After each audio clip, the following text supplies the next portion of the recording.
I do want to ask, I do kind of want to ask, am I supposed to say okay there? Doesn't tell me. Anyway, I do want to kind of ask how many of you do have bees that are coming through the winter? We don't have to talk a bunch about it, but okay, awesome, awesome, awesome. Everybody's got hives that are alive. Cool. And so for those, that's kind of this talk is for that, because if you don't have live bees now, time you get your nuke or your package, it's a little bit late, depending on when you get it, to kind of capitalize on the spring flow for making honey. Not necessarily for building up your new hive, but for getting them to make honey. So I wanted to talk a little bit. This isn't a talk about mites, but I do want to talk a little bit about mites. And because for me, like this season started the minute I pulled my honey supers off in August. And so that's super, super important. And I know we've been hammering this like forever, but it's super important to get your mites under control before September. And so that's kind of because if you don't, you won't have a big cluster coming into spring. And you may make it through the winter, but you might have a sickly little cluster that's just struggling to get going again with the few healthy bees they have left. So you need a bunch of healthy bees that are coming through the winter and ready to start making brood in the springtime. And we'll talk about mites at another time and how to do that. That's a talk for another day. If for those of you, if you have not done your midwinter oxalic acid treatments, has everybody done that? Anybody done that? So midwinter oxalic acid treatments, I'll just talk a little bit. I am finding a surprising number of mites in my hives, even after I did, multiple oxalic acid treatments in September and October. And I'm not exactly sure why. I think it's because we had a very warm fall and they kept brood in the hive longer than expected. Maybe I didn't hit my dates quite right. But again, let's talk for another day. So bringing your cluster into having the ability to capitalize on our early tree flows. And so there's a couple things that you need, and well, there's three major things that you need. You need a lot of bees.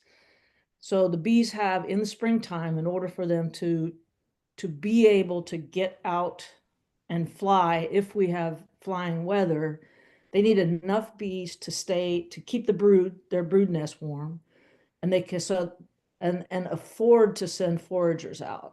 So their primary objective in early spring is to build that brood nest. So if they don't have surplus bees to get out and forage, then it doesn't work. And so in order for that to happen, you need to help them as much as possible. Number one, early spring, to build that brood nest. So we'll talk about that first.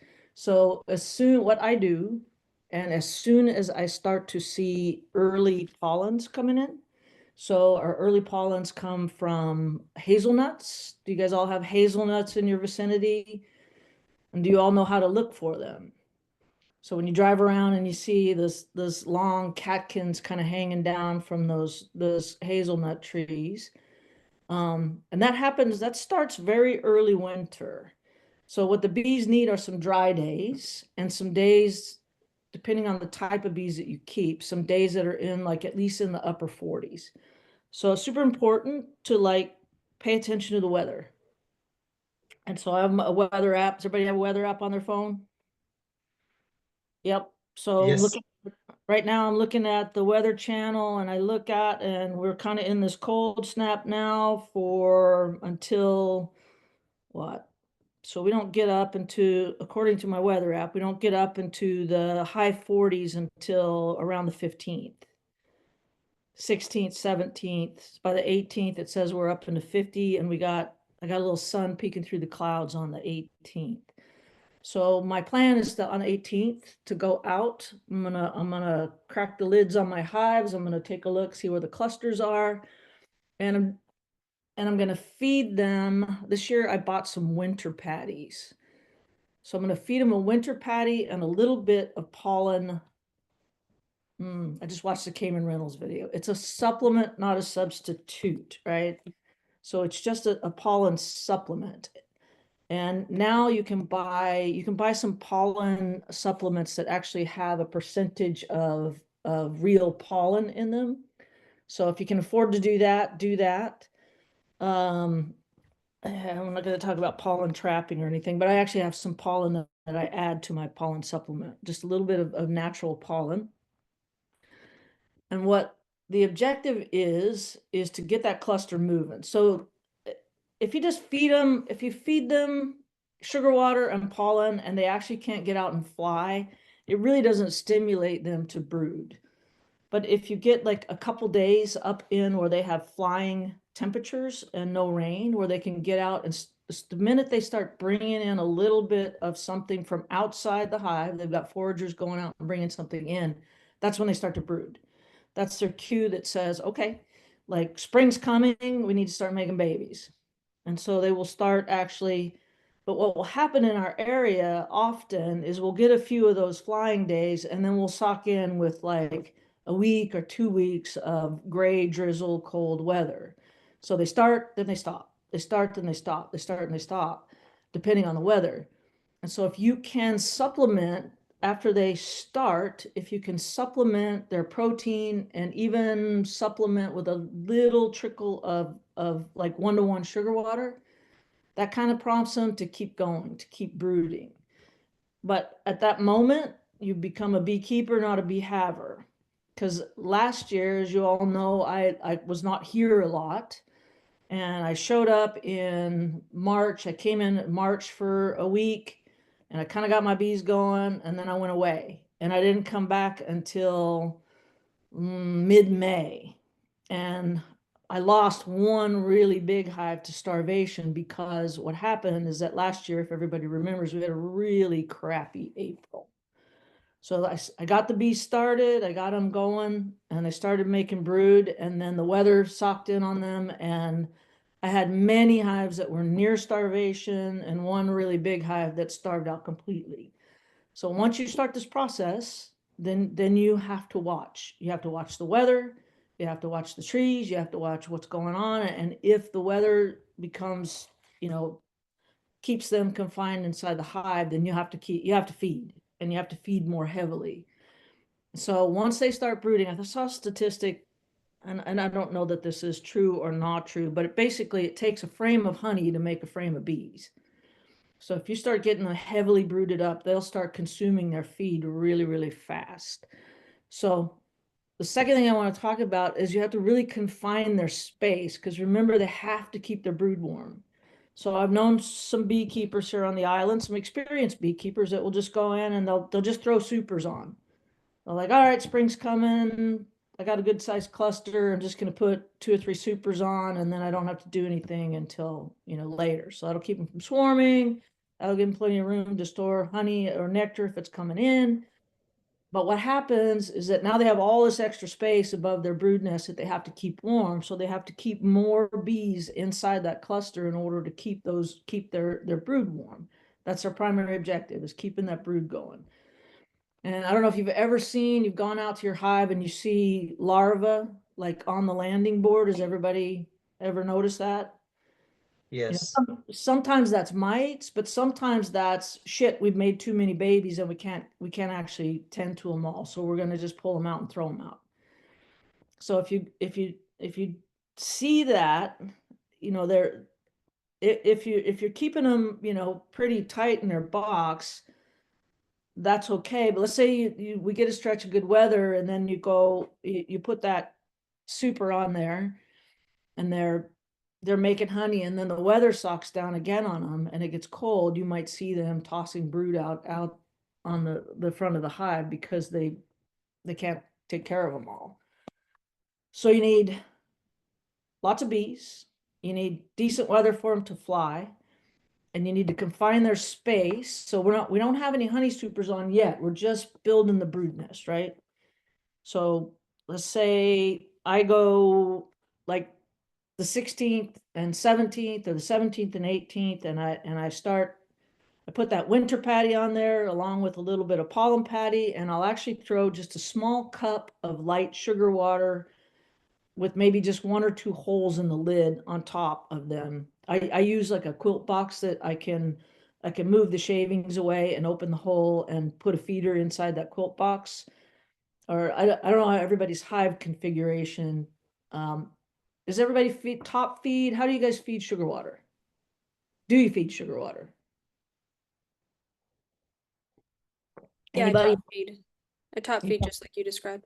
Top feed, and you got like an extra box on top to kind of keep it warm, keep it because if you put that sugar water up there and it's and it's 30 degrees outside or even 40 degrees outside, they have a hard time actually taking it. They will, but if you have a box on top and you kind of keep it closed in where some of the heat from the cluster can go up and keep that sugar syrup warm, then they can take it a little easier. Now, like if you watch videos like Bob Benny or some of the big, they just put a bucket right on top. They have a hole in their lid. They put the bucket right on top. And if it's warm enough, the bees can take it. And if it's not, they don't. But they're in Georgia, so they get spring warms up a bit faster than our spring does. So trickle feeding a teeny bit of sugar syrup that mimics like nectar coming in. Make sure they've got honey, make sure that they've got, and if they don't have honey, you might need to feed a little bit more. And so then that little bit of pollen substitute. So if they are starting to rear brood, and everybody knows that like pollen is protein, and then the sugar, sucrose, glucose, whatever sugar they have, that's their carbohydrate. And they need both of those things in order to make brood food. And so we're trying to provide them consistent food by supplementing the protein and the carbohydrate. And then we're trying to confine their space, right? So that they can effectively keep that brood nest warm and afford to send foragers out on the days that they have warm enough weather. I'm going to back up a little bit. We're trying to make enough bees so that they're filling that box up. They're filling that. If you're in a double deep, are y'all doing double deeps or singles? Which way? Who's got double deeps? Mark, you got double deeps. Teresa, you got double deeps. You got singles. Barbara? I use mediums. So I Use have some of my, I think one of my hives is in like a tiny little nuke, so one medium, and then it's the quilt box with the feeding and sugar. And then the other two have 3 mediums apiece with the same quilt box on top. Okay, so if you're doing a single, then you're just gonna wait until they really start filling that box up. So this is all about timing. Everything's about timing. So they're not going to swarm on you if they're not really able to get out and fly. Even if they fill that box up, they're not going to swarm, but they will swarm if you miss your weather cue. So if you've got that box full and then the weather gets nice and we're up in the mid 50s and the fruit trees are blooming and the maples are blooming and they can get out and you don't get that super on really quick, then they're like, okay, we're good. We filled up our hive. We might want to swarm. So timing is super critical. And as soon as the weather changes and everybody knows what maple flowers look like. Yes. Like most people, when they look up at the maple trees and they see that light green flush in the early spring, they think it's just leaves. It's not, it's flowers, right? So those are the maple flowers. And they get pollen and nectar from those big leaf maple flowers. So as soon as you see that, and now if the weather is like 40 degrees and crappy, you might hold off until you know that they're going to get a few days of flying weather, and then they've got enough bees that they can populate that top box. They can send foragers out, and then they can start filling up that super or multiple supers. Like there have been times when I have had, colonies with three supers, maybe not completely full, but pretty close to full, like in April. And I tell that to people and they don't believe me. But it's true. If you do this and you do it right and you get your timing right and the weather cooperates And I started doing this after reading an article. I don't know if you guys know about Rusty Burlew's little blog she's been keeping forever called Honeybee Suite, Suite. And she's in Olympia, so she's pretty close. And I remember reading this article, and she's like, yeah, if you're really lucky, you might get a super with some maple honey in it. And so I started playing around with it after that. And then I started kind of researching some different like methods. And, when I learned beekeeping early on, I learned it from, I think the biggest mistake that most people make with this is giving them too much space too soon. Because like I said, they have to be able to keep that brood nest warm. That's number one priority for them, is to keep those babies alive. So they're making more bees, and then along with that priority is keeping enough food in that hive for them to sustain those babies. So food and heat to get that brood nest going. And so that's why we do the supplemental feeding early. And then once we decide to put supers on, no more sugar water, no more feed. So that's the thing. You have to look down the road at the weather forecast and be like, am I going to put the super on? And if you put your super on and you get like 2 weeks of good weather, and then the weather stalks down on them, this is what happened last year. And they've started to fill that super and the weather gets crappy, then they just eat it. They eat it and you don't get it, right? But they don't starve. So what happened last year is we had such a long spell of crappy weather that they ate everything they had collected, and some of them were just right on the brink of starvation. Let's see. Let me make sure I've gotten everything in my notes. So big workforce, good weather, good food. As Cayman Reynolds would say, you got to have like good queens, like good high quality food, and then as mite free as you can possibly get them. Let's see. Does anybody have any questions to prompt my brain to say something else?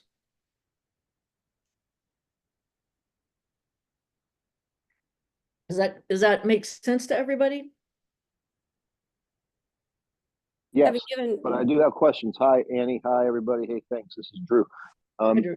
So I was paying attention to a couple things everybody was talking about a month or so ago. Went out and looked at my feeding apparatus. The syrup that I was using, I think, was pretty chilled up, like you might have said. So I pulled that off. I threw down some newspaper, right, and threw the sugar, granulated sugar on top of that. Opened up a little bit. A couple days later, I was very happy to see that they had, when I lifted the lid, they're up there nibbling and munching down on the sugar.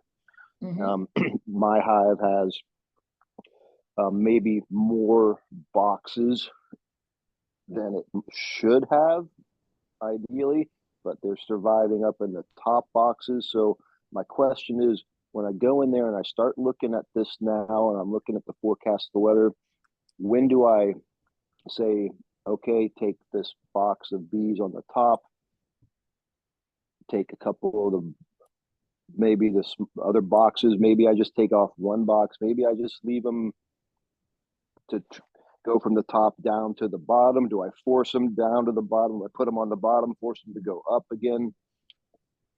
That sort of stuff right now. Thank you. I do reversals if the weather is conducive to doing reversals. So the bees have moved all the way up to your top box, and they're up there munching on the sugar. And we're now the difference between dry sugar, you can leave that dry sugar on there, but still give them that little trickle of sugar syrup, of light sugar syrup, because that mimics a nectar flow. And that's a cue for them when they have that easily accessible sugar water, right? So they have to thin that dry sugar, they have to thin it down. They have to go collect water and thin it down in order to, or even capped honey. They have to go out and collect water off the sides of the hive to thin that sugar or that honey down. And then they combine that with their protein source. So it's either pollen that's coming in or the pollen supplement you're giving them. and that's how they make brood food. So I strayed a little bit away from your question, but so you kind of have to understand like what they are trying to do. They need to make that brood food to feed the brood. They need to keep it warm.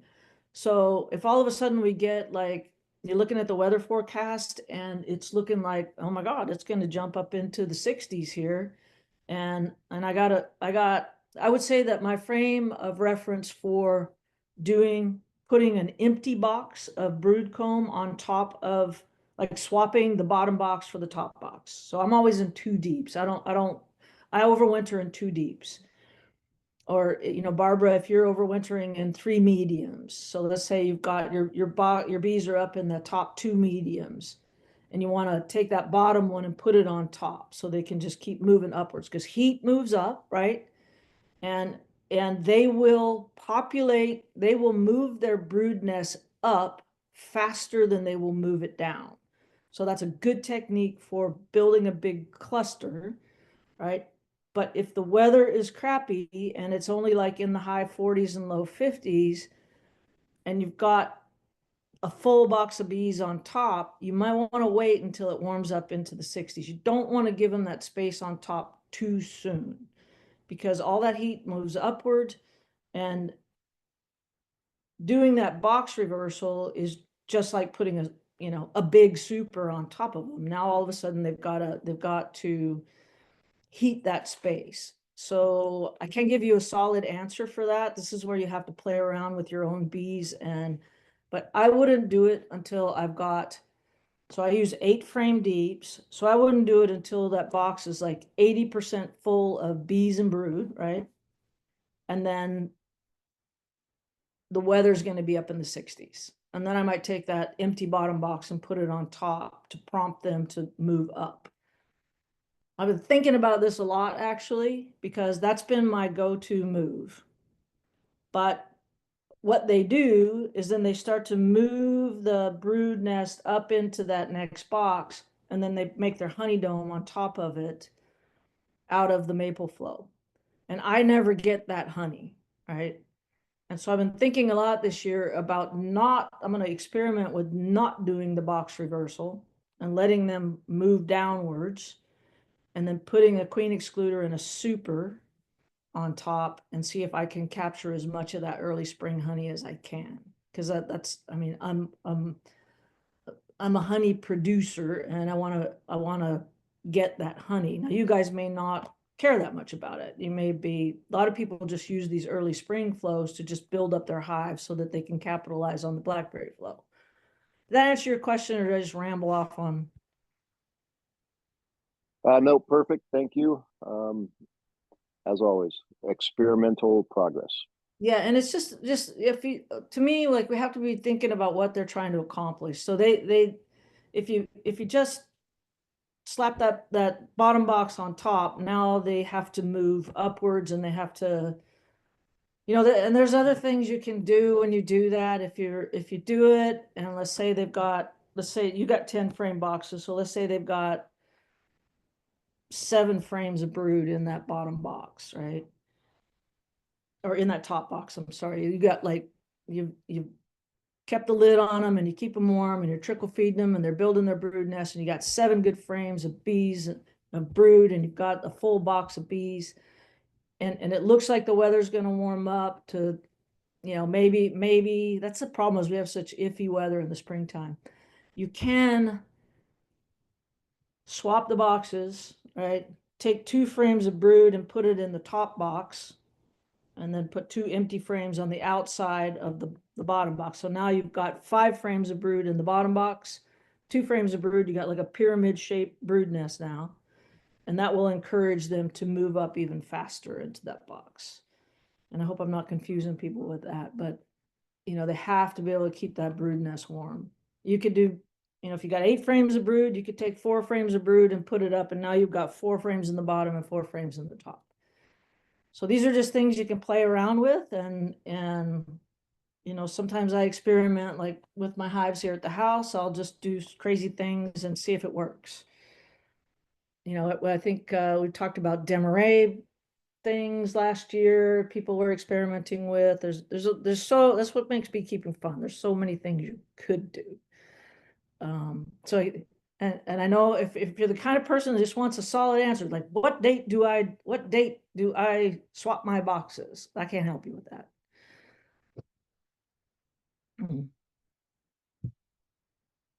Any more questions?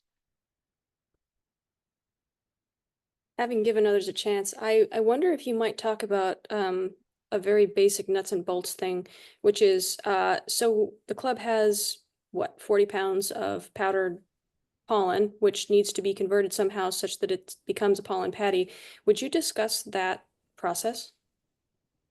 Yeah, do we have like does anybody have a drill motor, a cordless drill motor that it can bring? So you mean the recipe for making pollen patties? How you do it? I know nothing about that. So whatever it is you think we ought to know.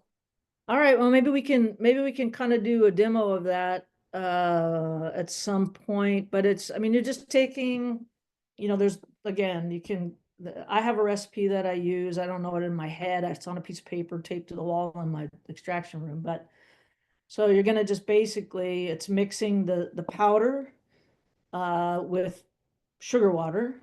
That's the most basic thing. And then you mix a little bit of oil in there. You can mix a little bit of gelatin in there to help the patties kind of hold together.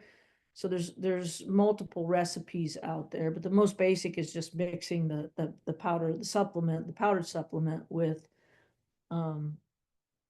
sugar water. Now, I was just watching a Cayman Reynolds video, which I like a lot. And he's in Tennessee, so different weather, but we're having some nice dry days. You can just put that dry pollen sub out if they can fly. Like, let's say there's no trees blooming yet, but it's it's in the low 50s, and you take a 5-gallon bucket and you put some of that pollen sub in it, and you set it on its side so that they can get in and get out.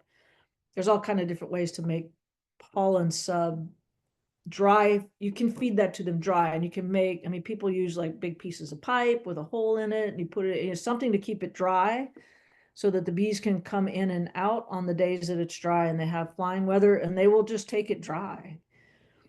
But then if the weather, so the video I was watching, and this makes 110% true to me. Let's say that we get sunny days in the 50s and the hazelnuts are blooming, and you see bees bringing in pollen. You see them coming in with pollen on their baskets, right? And then the weather gets crappy, right? That's when you need to feed pollen patties. Let's say the trees haven't started blooming yet. Although they've already started. This isn't really a pertinent to us because we already have catkins from the alders and the hazelnuts that are dropping now. So if we have flying weather and you have those things close enough to their hive, they can get it. They're going to start bringing in pollen already. But you can, I don't even know if I should talk about this because we really don't have the situation where they have flying weather, but there's nothing blooming for them to bring in pollen. We're pretty lucky here in the Pacific Northwest. We have pollen available to bees almost all the time when they have flying weather. Even in August when we don't have any kind of nectar flows going on, you'll see them bringing in pollen. And that's another thing I'll say about that bottom box. Very often, if you were to go look in that bottom box, it's full of bee bread. Like last fall, they chalked a bunch of bee bread to that bottom box. They kind of kept the honey on the top, the honey dome on the top, their cluster, and then they will often put quite a lot of bee bread into those bottom boxes. So, that's the best source of pollen they can get. So if you got a lot of bee bread in that bottom box, that's great. That's the reason some people will overwinter in double deeps and put a medium on the bottom, and they call it the pollen box if you have heavy pollen flows in the fall. So that's something I might play around with a little bit more. Like I'm getting here's the other thing that I was never confident about early on, because the the person I learned from initially was like, don't touch your bees until it's 65 degrees outside. And that's not true. It's like, especially if you have, big healthy clusters of bees. Of course, every time you open that hive, you're going to set them back a little bit, but it isn't true that you can't open your hive. Like, open your hive and look at what's going on. This is the only way you can learn about what's going on. So I think probably when the weather warms up into the 50s here in a week or two, like I'm looking at 52, 53 degrees on the 21st and 22nd. I'm probably going to dig down into some of these boxes and see what's going on in that bottom box. Like to actually really see what's happening down there right now, because I've never really done that before. And I suspect that there's quite a lot of pollen down in those bottom boxes, and that they will actually go down and get it. That they have access. If you got a big enough cluster and it's warm enough, they can break cluster and go down and get that bee bread and make brood food. Yes, pollen pads. Annie? Yes. If we remember when we did some extracting late this last season, I had one box that still had a lot of like solidified stuff. Can I put that box back on the hive at any time now and see if they use any of that stuff for resources for going forward? You could also put it, the thing about putting boxes on top right now is that even if it's got, resources in it, they still have to heat that space. So when you decide to go into your colony, you can actually put that box on the bottom. They don't like having honey below them. So I can't recall, is it honey or is it bee bread or both? It was maybe both. It was like Yeah. partially crystallized stuff or, just thick, chunky stuff. Yeah. Once it warms up, you can definitely put that on top of them so they have it as a resource. I wouldn't put it on top of them too soon. Just keep that in mind about all that heat's going upwards. And you don't want to, you want to, if you're trying to make the spring honey, now, if you're not trying to make spring honey, then I wouldn't worry about it as much. But they will build up slower if you give them too much space on top. Because they're having to heat that. They're having to, just like us, right? You're trying to heat too much space and it costs you more money. So for them, it costs them energy to have to heat more space. And that's why I'm really encouraging you, if you're trying to capitalize on this early flow, like don't give them too much space too soon. And it's a lot of work because you have to pay attention. You gotta, it's like, oh, look, it's gonna get up to 60. Maybe like I need to go out and check my bees and see if they have enough bees to actually either reverse those boxes or put a super on top of them, give them more space. And I think that, I've read like rule of thumb is, you need like, if you're in 10 frame boxes, you need like 8 frames of bees. Now, does everybody know the difference between frames of bees and frames of brood? Am I speaking a language you understand here? So when you look down in there and you can see the frames full of bees, that's frames of bees, right? When you pull them out and you see you may have 8 frames of bees, but only 5 frames of brood. All right, so when you've got 8 frames of bees, so top to bottom bees in those, then and the weather's getting up around high 50s to low 60s, I'd say you're safe to start putting space. Put a box on top of them. So Drew, for you, let's say that warms up to 60, but the maples haven't bloomed yet. Stick that box of crystallized honey on top of them. They can eat it, they can use it, they can, and then as soon as the nectar starts coming in, and here's the other thing, as soon as nectar starts coming in, you got to get space on top of them. Because if you got this big boxes of bees and you don't get space on them when the nectar comes, and that might be like the difference between today and tomorrow, right? Or not now, but it's not going to happen now. But as soon as you start seeing they got flying weather and they got the maples are blooming, you got to really start looking down the road at temperatures and going, okay, I gotta get a box on top of them. Because if you don't, they'll start thinking about swarming, which isn't a terrible thing. When we talk about what to do with swarm cells, I like swarm cells personally. It's more bees. It's more bees for me.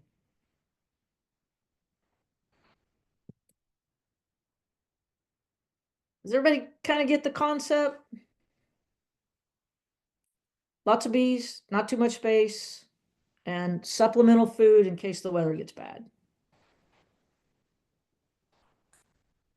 Barbara, to answer your question about pollen patties, I feel like we almost need to do a demo on that because it's just, we'll find a recipe. So my recipe is the dry pollen sub, like 1-to-1 sugar water, a little bit of gelatin. I have some natural pollen that I throw into it. And then, is there anything else? Some people put like a little bit of electrolyte. Like you can buy it at, I think you can buy it at the feed store. It's like an electrolyte that you get for chickens. Some people put a little bit of that in there. And then you just, like you take a drill and you take a paint mixer and you put your sugar water in first. It mixes easier if it's hot. So I put all my liquid ingredients, it's kind of like cooking, all my liquid ingredients go in first, preferably warm water, or hot water, then sugar, and then you start dumping in the dry powdered stuff until you get like a peanut butter consistency, maybe a little bit thicker than peanut butter. You get it, and you mix and mix and mix and mix and mix. I'm kind of getting to the point where I almost want to just buy the pre-made patties because it's a lot of work for as many hives as I have, but I'm still mixing it on my own right now. Yeah, thanks. That was what I needed, was to have some idea, because I think that demonstration is a really good idea, because I think there are enough beekeepers who have bees who might want to try this, that we should do that at the club. Maybe even sooner than we had planned for a first meeting. So I definitely have a drill, but I don't have a Mixer. paint mixer thing. Well, you need, and because we don't have electricity at we need a cordless Oh, drill, right. which I have You do. cordless drill.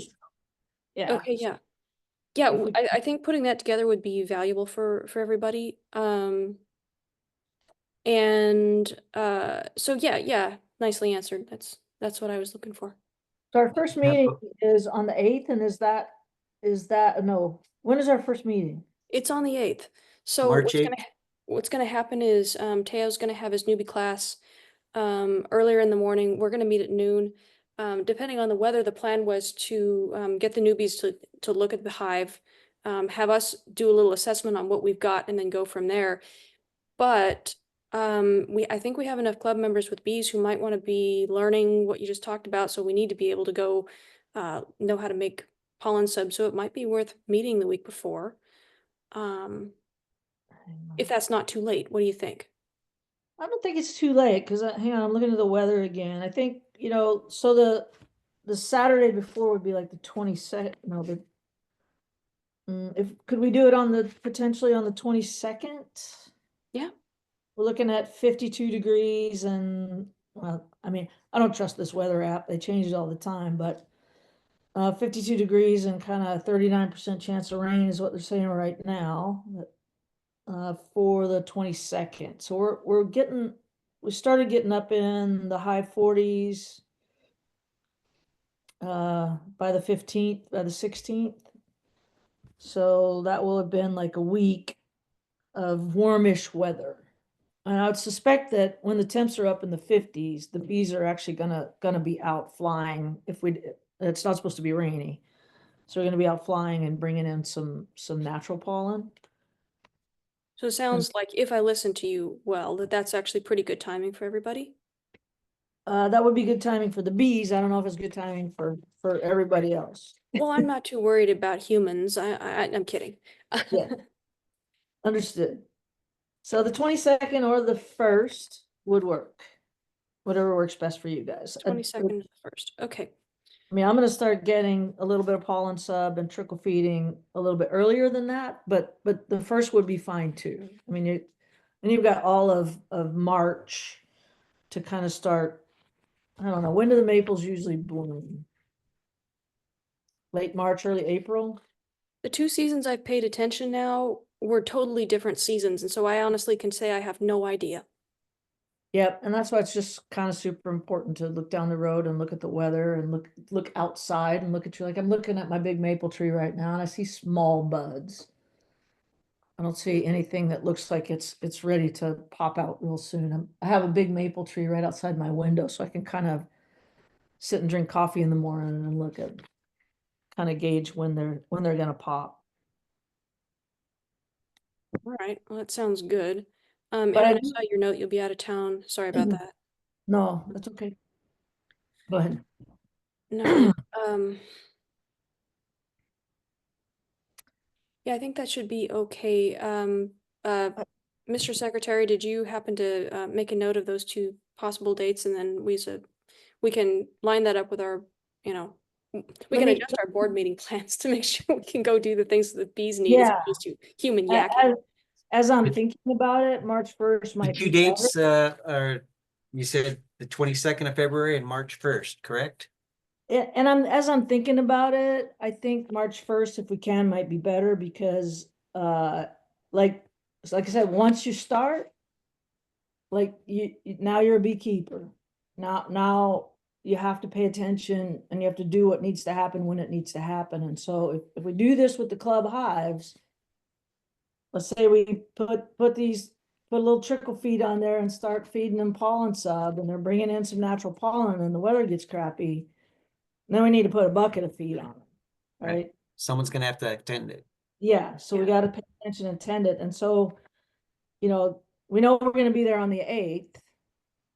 So I So we've think, got plans that for every weekend in March. We've got the newbie class that's going to go on, and we also have plans for some bee yard cleanup, which includes dump runs and other kinds of things. So we'll be there weekly. Is weekly going to be sufficient for us to yeah, that? Okay. yeah, it's just a matter of judging. Weekly's fine, it's just a matter of judging like, okay, is the weather, do I have a big cluster in there and they're short on food I need to feed? Okay. So Okay. yeah, they're probably not gonna starve in a week. Dandy. So, the board, and trying not to be overlords, but as we are, we're thinking that we might want to try it with one hive to see what happens, and Mhm. then have the others, whatever we have come through the winter as they do, and try different things with some of the different hives to show what happens. Mhm. I'm kind of thinking about that. Yeah, yeah, that'd be great. And I'm gonna be doing it with all of my hives, so we can look at my hives if if you wanted to, like, yes, if you wanted to leave all the club hives to just do their thing normally, but I think doing at least one of the club hives would be great. I agree. Andy, when do you plan on being up at the apiary next? Probably be there on the 20, let's see, I'm out of town here, probably starting on maybe the 20th. Okay. That's when it looks to me like we're gonna start getting some temps up in the 50s around the 20th. He and I plan to do some maintenance up there, so we'll plan it around that time. Okay, well, let me know what day you're gonna be there, because I can adjust my yard schedule to be there when you're there too. Okay.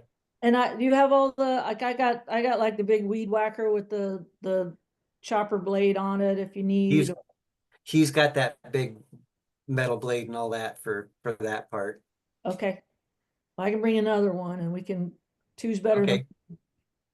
Well, it So doesn't just- need to be let you just know. you two either. I mean, we got a club full of people who could assist with the yard work. So if Definitely y'all will. decide when you're gonna be there, I'll say, hey, club, we're gonna go do some yard work. Great. I'll let you know. Okay. I'm signing off. Thank you very much. Thanks, All Andy. right, You. yep, I gotta head out. we'll see you when I see you. March 1st Guess I just for sure. March 1st for sure, yep. All right. Does anybody else have any questions Excuse- for Annie about early spring prep? once, twice sold. Okay. Good, I'm thank gonna, you. This was really good information, really. Good, Yeah. good, I'm glad, it's, and yes. I hope it's I helpful. guess I have just one other quick question as I'm hoping to increase my bee keeping this season. When is the ideal time to like look to receive a nuke or look to receive another package for growth this season? Yeah, I personally, I've had way bigger losses than normal this year. I think I'm down like at least 10 hives. Now I've got 15 nukes sitting back there, but I can't promise anybody nukes because I don't know yet what I'm gonna find. So if I were you guys, like, I don't know, is anybody in contact with Victor? so Like, we haven't yet contacted Victor, but the early planning for a bee getting outing to Victor's place is in the offing. We are planning on essentially hosting a field trip. It would work something like everybody who wants to go by Victor hives. We need somebody to drive a truck, and we need somebody to take all the people. If you want a Victor hive, you come with us. If you don't want a Victor hive, you don't come with us. We'll take everything back to the apiary because we want to get a Victor hive for the apiary for teaching purposes, for splitting purposes, for Teo's class, so the newbies get to see a good split in their class. And then if whoever club members need or want bees, come with us, and then we take everything back to the club, and then y'all are gonna have to figure out how much help you need to get your bees back to your houses and make sure that you can handle that. You may want to buddy up and find a friend to help you because they're heavy, but that's kind of the plan. well, so are you thinking he'll be doing the split on the March 30th class? Is Yeah, that when? that's what Teo was suggesting. So we were thinking we were gonna go make that field trip on the 29th or so. All right, well, you probably need, I won't be around on that weekend, I'll be up north, but, probably somebody needs to contact Victor and find out if he's actually gonna have hives available then, True. sooner rather than later. I think I could do it on the weekend of the 22nd, but I can't do the 29th, so. If we needed to move that a week earlier because help is available, that is totally possible, because right now, we don't have anything set up, including a truck with a driver who can take hives. Okay. So I'm pretty if sure I you could do want. that on the 22nd, if he's got hives available, then. Okay, I'm just gonna make a little note of that so I don't forget. I need to head off and start dealing with a home emergency situation. Ooh. Barbara, I'll email you soon. Thank you, Annie. I so appreciate it. Yep. Okay. All Aaron, right. if you need something, I'm right down the road.